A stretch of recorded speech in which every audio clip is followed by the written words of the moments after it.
Hello friends, welcome to my YouTube channel. So today in this video I am going to show you how to enable the timer option in this device. From the control center itself we can easily access the timer. Just go to the control center. So here you can see the timer options. You can see here, just press and hold the timer option. Now you can see we can adjust the timer here. Just swipe up or swipe left. From 1 minute to 2 hours we can set the timer. So simply here I am going to set the timer for the 1 minute. Now tap on the option start. Now you can see the countdown is started.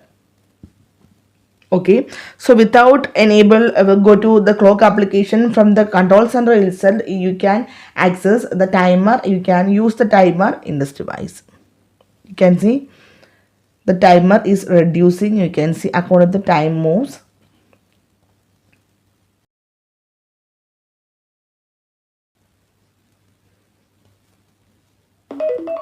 Yeah, now you can close this one, otherwise you can easily restart the again. So simply in this way we can set the timer in this device. So hope you guys enjoy this video. Thank you for watching. Thank you. Bye bye.